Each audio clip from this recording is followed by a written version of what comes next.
बार लक्ष्मीकांत निर्भीक को जोरदार ताली बजाएं। और मैं आमंत्रित करता हूं लक्ष्मीकांत निर्भीक को, जो पूरे इस ऊर्जा राजधानी के अंदर कविता की अलग को जगाए है। मैं 4 पंक्ति पढ़ता हूं लक्ष्मीकांत को कि नए कमरों में अब चीजें पुरानी कौन रखता है, परिंदों के लिए कुंडों में पानी कौन रखता है, और तुम ही थामे रहे गिरती हुई दीवार को, वरना सलीके से बुजुर्गों की निशानी कौन रखता है। बरगदों को खूब सम्मान देते हो, कभी अपने घर की आंगन की तुलसी के लिए भी दीप प्रज्वलित करो। एक बार मेरा मन है अपने बेटे के लिए दोनों हाथ उठा करके जोरदार ताली बजाएं।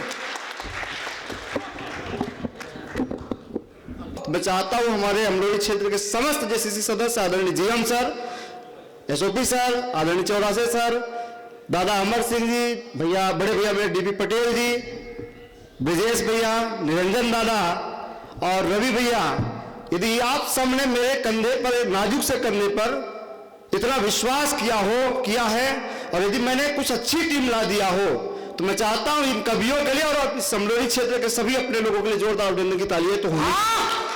जिंदाबाद लक्ष्मीकांत। बहुत आभार दादा, बस 5 मिनट। अरे दिल से पढ़ो, घर के हो यार। मैं बहुत भावुक हूं सर, भावुक इसलिए भी हूं कि मैं दुनिया में, देश में कितना भी नाम कमा लूं, कोई बड़ी बात नहीं, लेकिन आज मेरे जिंदगी का सबसे महत्वपूर्ण इसलिए पल है क्योंकि आज सबके आशीर्वाद से आज मैं अमरोली क्षेत्र में पहली बार कविता पाठ कर रहा हूं, पहली बार ये कार्यक्रम मैंने किया अपने क्षेत्र में। इसलिए मुझे लगता है मुझे आशीर्वाद की भी तालियां आप लोग एक बार दीजिए। 5 मिनट बस आप मातृशक्ति बैठी है, वहीं से बात प्रारंभ करता हूं कि मातृशक्तियां क्या होती हैं। आपके चरणों में 2 पंक्ति, इसके बाद 5 मिनट का काव्य पाठ, इसके बाद अपना स्थान लूंगा कि ऊपर जिसका अंत नहीं उसे आसमां कहते हैं, धरती पर जिसके प्यार का अंत नहीं उसे मां कहते हैं। तब कहा वाह लक्ष्मीकांत, जिंदगी नहीं, जिंदगी में कहानी चाहिए, रगों में बहे देश प्रेम की लहू ऐसी रवानी चाहिए, देशद्रोहियों का सीना चीर दे ऐसी जवानी चाहिए, न हिंदू न मुस्लिम न सिख न पठान, बस दिल हिंदुस्तानी चाहिए। राष्ट्र वंदना के गीत गूंजे चहुओर बंधु, क्या भाव होना चाहिए। क्या बात है, क्या बात है। कि राष्ट्र वंदना के गीत, सच्ची और अच्छी कविता, गूंजे चहुओर बंधु, देश प्रेम वाला परिवेश होना चाहिए। जिए इस देश हेतु, मरे इस देश हेतु, मन में यह धारणा विशेष होना चाहिए।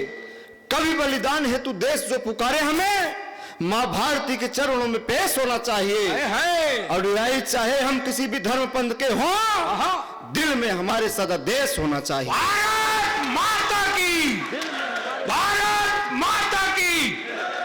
बात तय हो गई है कि मैं अपनों और अपने के बीच में कविता पढ़ रहा हूं, राष्ट्र भक्तों के बीच में कविता पढ़ रहा हूं। क्या बात है, बहुत। लेकिन विडंबना इस बात की है दादा जी, हम सब देशभक्त लोग कविता सुन रहे हैं, लेकिन कुछ लोग ऐसे भी हैं जो इस देश में गलत तरीके से गलत चीज पेश करते हैं, गलत तरीके से नारे लगाते हैं, बयान देते रहते हैं।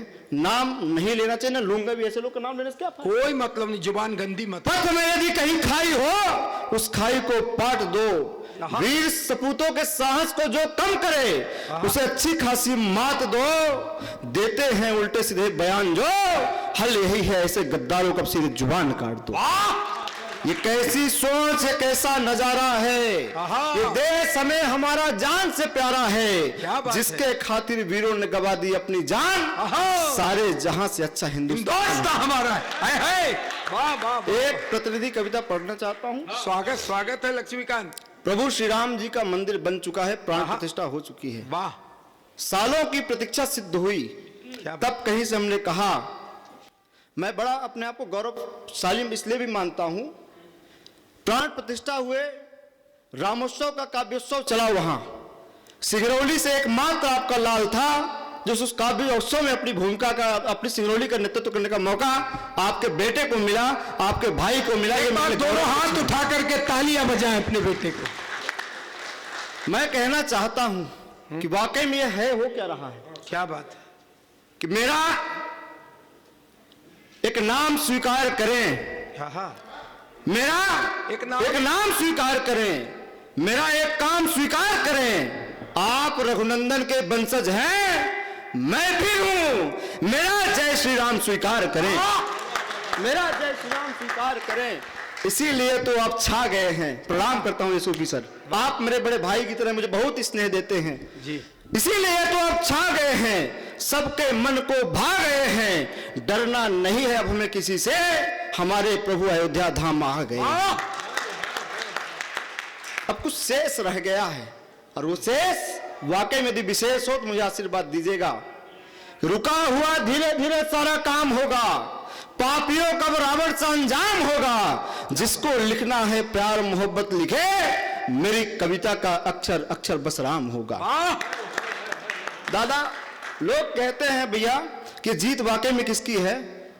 राम, प्रभु श्री राम जी का प्राण प्रतिष्ठा, मंदिर बन गया, सब कुछ, लेकिन हम लोग श्रेय लेने से पीछे नहीं हट रहे हैं। एक कवि का धर्म क्या होता है, वाकई में जीत किसकी हो सकती है?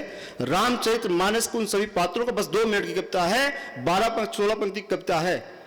उस चरित्र को उठाइएगा, उन पात्रों को उठाइएगा, और आज से मन में ये भाव रख के सुनिएगा कि वाकई में ये है जीत है किसकी। जाने कितनी सदी गई, जाने कितनी प्रीत गई, आता ताई बाबर हार गया, राम की सेना जीत गई। ये जय घोष हमारे गौरव गान का है, जय घोष गौरव गान का है, ये जय घोष भारत के उत्थान का है, ये जय घोष राम भक्तों के कल्याण का है, ये जय घोष कार सेवकों के शीश दान का है। ये जीत गिलहरी के उस श्रमदान का है, ये जीत नल नील गंधर्व के योगदान का है, ये जीत माता अहिल्या के आन बान शान का है, ये जीत सत्य सनातन के स्वाभिमान का है, ये जीत सत्य सनातन के स्वाभिमान का है, ये जीत सत्य सनातन के स्वाभिमान। बोले जय जय श्री राम।